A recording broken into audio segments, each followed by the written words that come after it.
Faith is the beginning, the gentle stirring of our wings. When we're encouraged by our need. Hello, everyone, and welcome back to the Canvas of Hope, our Inspiration and Hope Summit. Today, we have an amazing speaker joining us. She is a life coach, energy worker, speaker, and author. She is the host of Sterling Women and is a happiness expert, and I can't think of a better person to have with us today than the one and only Cindy Battino. In addition to her heart-centered work and transformational work, she also has a degree in economics. So she understands how to bring together both the love and the smarts. So I'd like to welcome today Cindy Battino. Thank you. How are you, Cindy? Hi, Linda. Thank you so much for having me. I'm good. I'm good today. The sun is now shining, and I got to ride my horse yesterday. It doesn't get better than that. Oh, wonderful. It's the weather can have such an impact on us these days, as it always does, but even more so when we're faced with the challenging of the time we're facing. So as you know, the Canvas of Hope is a summit, and I've reached out to community leaders like yourself and who have an amazing outlook.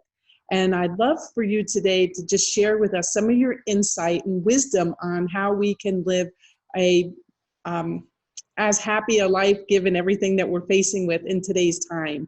So why don't we start with the time when maybe you were faced with a particular challenge? It could even be the challenge of COVID-19, or it could be something else in your life that you had a particular challenge, and talk a little bit about that and share that with us if you don't mind. Well, I guess one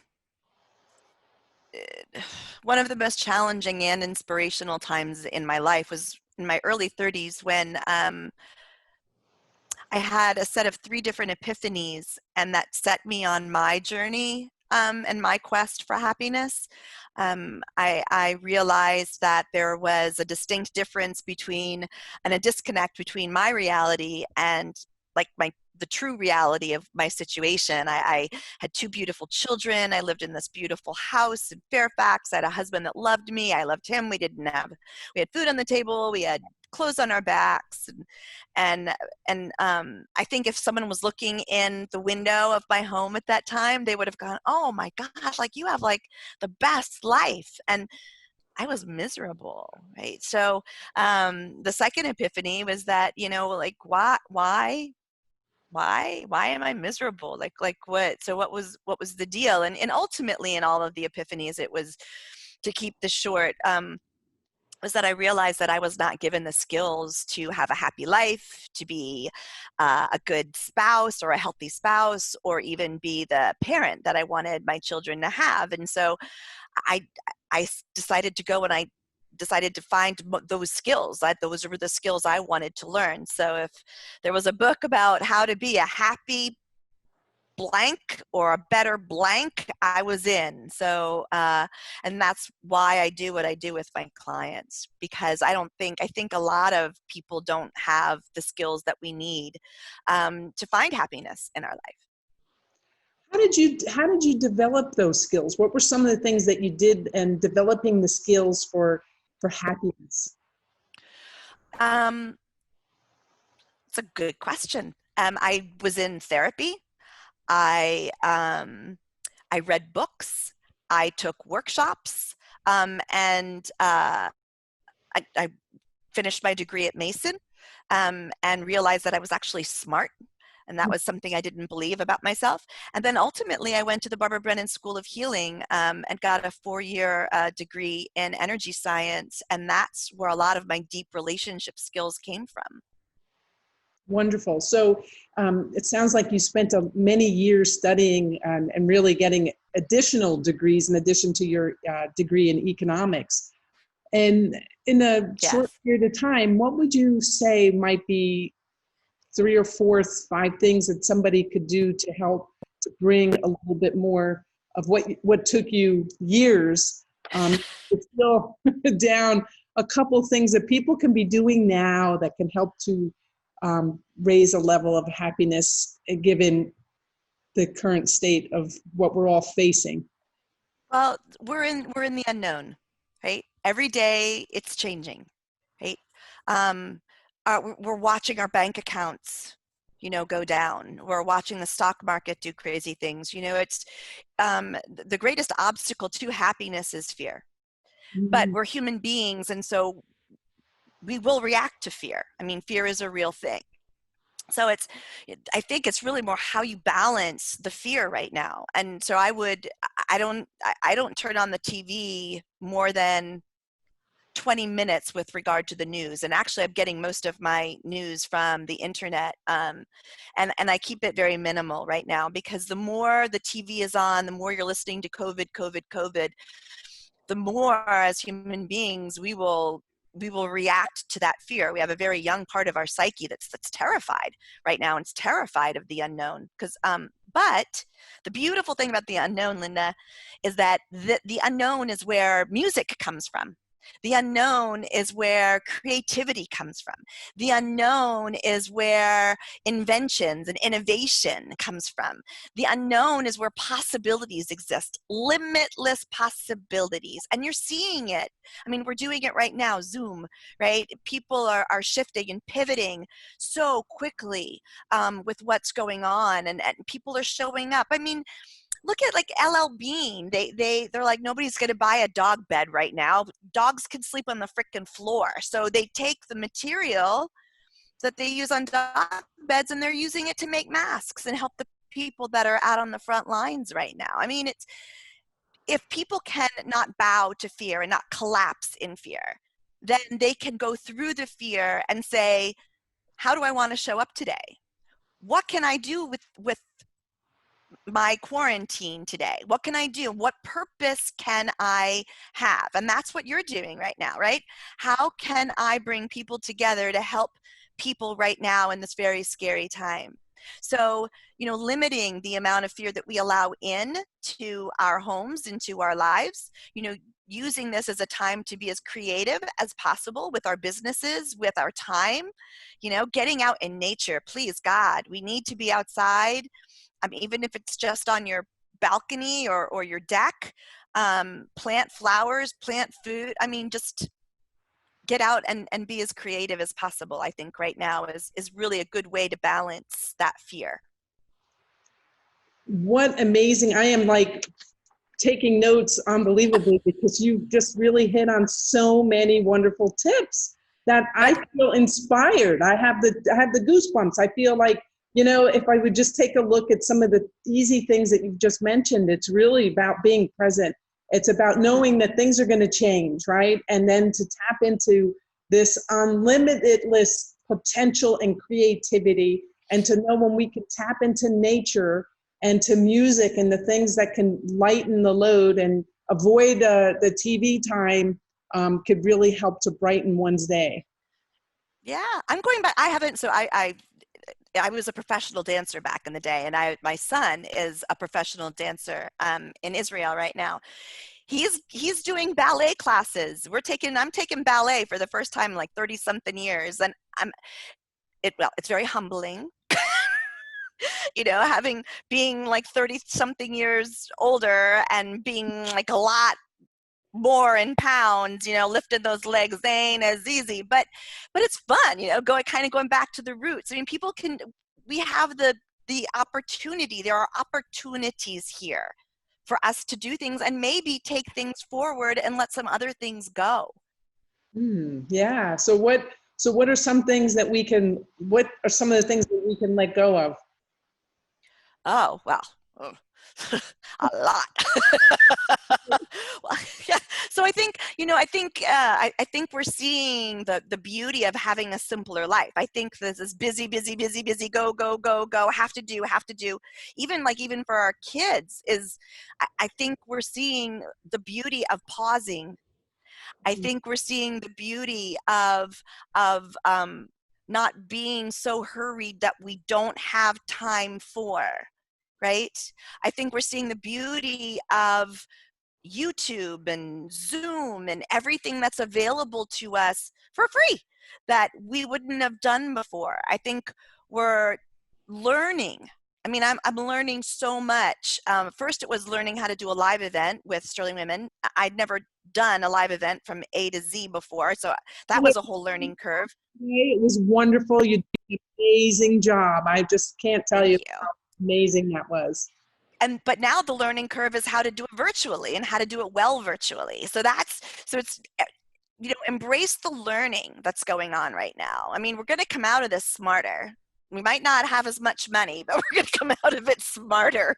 Yes, we are. We're going to tap into that beauty. If I could package it all up and say, okay, in 3 months from now, what did we learn? And we can open up the suitcase and say, look at what we've learned. Look at the beauty. Look at the moments in the pause that we've had that we can now share and really connect with people and be a purpose and provide for others and helping others along the way.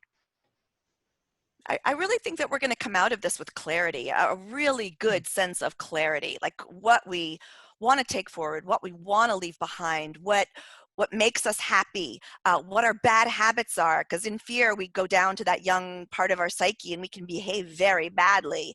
We can also, in love, right, rise to our best selves. And so I think we're going to come out really clear. I get so frustrated sometimes because we as humans have the ability, we have such a high tolerance level of pain and wounding and hurt, and we allow so much pain in our lives on a daily basis and just kind of blow it off like it's nothing.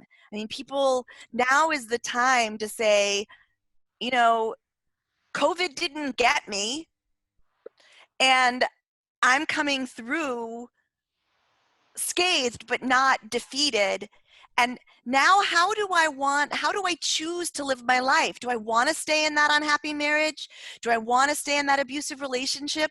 Do I want to go to that job that I hate every day? Like, do I really? Like, I really hope people will take this opportunity and start bringing that tolerance level down of pain and suffering that we allow in our lives. I really hope. I hope more than anything, because we all deserve happiness. We all deserve to be happy, whatever that means. Mm-hmm. We do. We all deserve to be happy. We really do. And now it's a time that we can reflect upon what brings us happiness and joy, and thinking through what are those key areas of my life. And I'm sure that our viewers can turn to you. I'm going to come back to that in a moment, but I wanted to mention that you had mentioned one of the biggest anecdotes to perhaps some of the fear that we're facing now is the word love. And love is one of the words that is in our book, The Canvas of Hope. And it's a beautiful book that is comprised of 38 key inspirational words. So I'm going to share with you the love, but why don't you take a moment just to share about what love can do for us in the time that we're facing now and post when we go back to normal, the new normal. So the new normal, yeah, because we don't know what that's going to look like, right? So fear is the greatest obstacle to happiness. And right now in the unknown, we're going to be bowing to that fear at times, right? But the greatest way to happiness is love. I mean, it's love. When we open up our hearts, right? When we look at fear and go, no, I'm not bowing to you today. I'm going to rise and I'm going to be fierce. And we can only be fierce when our heart is open, I mean, seeing other people and knowing that we don't know what's going on in their lives, not judging people. I mean, that's love is the greatest vehicle to happiness, period, the end. Well, so that's why love. I have to give you 2 words. So I am here looking for the happiness one, because you are the happiest person. I tell you, it comes out of your pores. And I love when I see you at the Sterling Women and now here and what you're doing to take it all online. It's really amazing because you bring so much joy. Then I'm going to give you 2 words, okay? So I'm going to share 2 words. Because the book is an interactive book, so there's a word, the art, and then the sentence. This is the art for love. And the sentence is by an 8-year-old by the name of Julie. Love means to me to be with my friend at the beach. Now, this was done back in January, so given where we've been and where we're going, what do you think of that? I love it. So, I mean, that's just like when you're with your besties, right? I mean, and our besties mirror for us our beauty, not our bad habits, right? Our besties don't judge. Our besties remind us what brilliant beings we are. And if they see us in our bad habits, they're like, come back to love. It's just fear. Come back to love. Come back to the truth of who you are. And I love the beach. My sentence would have been at that age, love is me on a horse. That's that, yeah, because the barn was my sanctuary back when I was a kid. So, and that's why I still ride today. So Wonderful. All right. Well, because you're the happiness queen, we have happiness. So there is happiness. You could see all the happy smiles, the happy faces. oh, I love that. Happiness means something different to everyone, as it is an abstract concept. That was by a 17-year-old. That's a brilliant 17-year-old. We give you kudos, man. We bow. Yes, and it's amazing the insight from these children. Yes, that is amazing. Was done between 5 and 17-year-olds, and the little clippets of wisdom are amazing, really. Yeah, that's very, very wise. Because happiness is, Diane Hayworth was interviewing me on her TV show. She has a TV show that she does, and she was asking me what is the truth or the real, what does being happy really mean? And I said, well, I can't answer that because happiness is different. I mean, just like your 17-year-old, happiness is different for everyone. For some people to be happy, they need to be very spiritual or religious. For some people to be happy, it's all about being out nature. For some people to be happy, they need to be doing something physical. For some people to be happy, they have to have, peace and quiet, and it's different. I love that. It's really, really beautiful. Right. It is different for everyone. Well, thank you so much for taking your time out today. How can our audience get a hold of you? What would be the best way for them to find you? So during COVID-19, I am doing something very special. And I am offering 45-minute sessions on a donation basis. And I'm doing this for many reasons. One, because I want to reach anyone and everyone. I don't want to have them worry about money right now. I will not ask them how much they're going to pay me. So if you've ever met me and you've ever wanted to work with me, now is absolutely your time, and you thought you couldn't afford me. But also, if you're hurting right now, you're struggling, you're challenged right now, reach out. You can go to my website, transform-heal.com. You can email me, cindy@transform-heal.com. But schedule a session, reach out. You're not alone. You don't have to be alone. If what doesn't matter what the economy is doing, doesn't matter what COVID-19 is doing. It matters what's happening to you emotionally right now. And I want people to know that they're not alone. Wonderful. That's fantastic. Thank you so much for your generous offer. Thank you. I hope you have a great rest of your day. You too. Canvasofhope.org. You can buy the book and the poster, and we are in the process of developing a little jingle, a little song. We wish you all the best and stay safe and well. Thank you so much.